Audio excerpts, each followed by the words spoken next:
देश की आज़ादी हुई लेकिन विस्थापन विभाजन के साथ। तो ऐसी क्या क्या चुनौतियां थी जो भारत को झेलनी पड़ी। पार्ट वन में हमने इसके बारे में जाना और समझा कि भारत को विभाजन के बाद भारत ने जब आज़ादी प्राप्त की तो उस स्थिति में ऐसा कोई भी राष्ट्र स्वतंत्र नहीं हुआ था जिस स्थिति में भारत आज़ाद हुआ। उसके सामने तीन चुनौतियां थी। पहला तो एकता की सूत्र में बांधने की चुनौती थी, दूसरी थी लोकतंत्र को कायम करने की और तीसरी थी विकास की।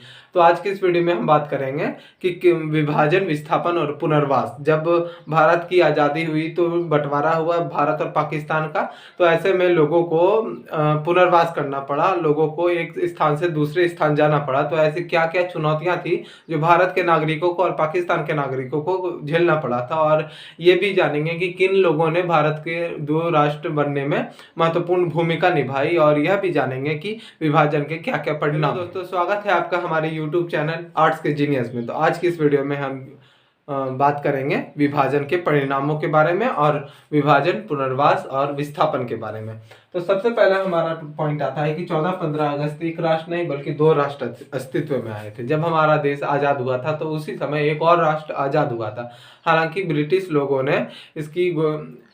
लोगों ने ही इसकी सूचना दी थी कि भारत एक मुस्लिम लीग ने इसकी सूचना दी कि भारत एक राष्ट्र नहीं बल्कि दो कौमों का देश है, और जो कांग्रेस ने इसका विरोध किया था और दोनों में जबरदस्त मौखिक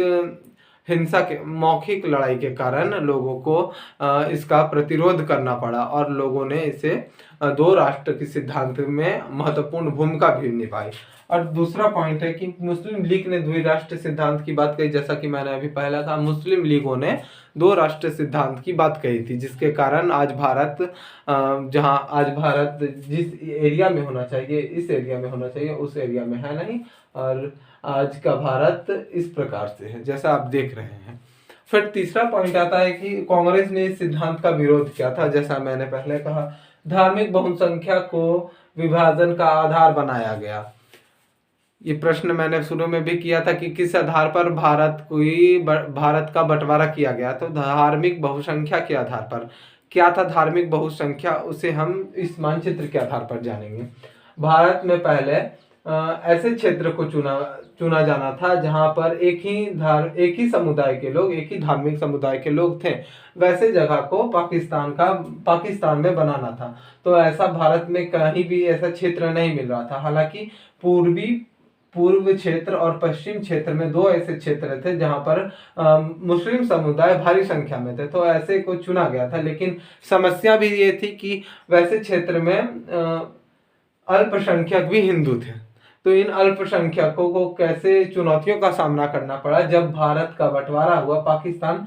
तो इन क्षेत्रों में हिंदुओं को, और इन क्षेत्रों में पाकिस्तान के जो हमारा सीमा लगता है पंजाब का, उस क्षेत्र में भारी संख्या में अल्पसंख्या में मुस्लिम और इस क्षेत्र में अल्पसंख्या में हिंदू थे। तो ऐसे में दोनों का पुनर्वास हुआ, यानी कि स्थानांतरण हुआ लोगों का। ऐसे में लोगों में भारी मार काट और लोगों का धर्म बदला हुआ, जिसमें से लोग हालांकि ऐसे सीन को हमारे लेखकों ने भी लिखा है और कई सारे फिल्मों में भी दर्शाया गया है। जैसे एक फिल्म जो है गदर, उसमें भी ये दर्शाया गया है कि किस प्रकार से लोगों का स्थानांतरण हुआ था और कितना दर्दनाक हुआ था।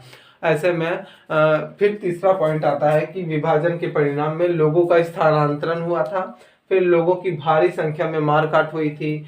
और लाहौर, अमृतसर और कलकत्ता, इन क्षेत्रों में भारी संख्या में लोगों को जनहानि का और धन हानि का भी सामना करना पड़ा था। अस्थायी रूप से शरणार्थी शिविर में रहने को लोग विवश हो गए थे। तो इस प्रकार की समस्याओं को लेकिन हालांकि इस समस्या से जूझने के लिए भारत ने पहले से पूर्व कोई तैयारी नहीं की थी। उन्होंने सोचा था कि ये कोई छोटी मोटी लड़ाई होगी और बाद में सुलझा लिया जाएगा, लेकिन ये समय रहते ही एक बड़े गृह युद्ध के रूप में सामने महात्मा गांधी ने कुछ अपनी ऐसी विचारों और कुछ तरीकों को अपनाकर इन लड़ाई झगड़ों को आपस में शांत करवाए थे। तो महात्मा गांधी ने इन लड़ाइयों को शांत करवाने में और विभाजन के बाद हुई हिंसा झड़प को रोकने के लिए ऐसे क्या उपाय अपनाए थे, वो हम पार्ट 3 में जानेंगे। है कि आपको मेरे द्वारा इस वीडियो में बताए गए तथ्य स्पष्ट रूप से मालूम हुए होंगे, और आगे की वीडियो पाने के लिए अभी तक आपने हमारे चैनल को सब्सक्राइब नहीं किया, और अगर आप हमारे चैनल पर नए आए हैं तो सब्सक्राइब करना ना भूलें।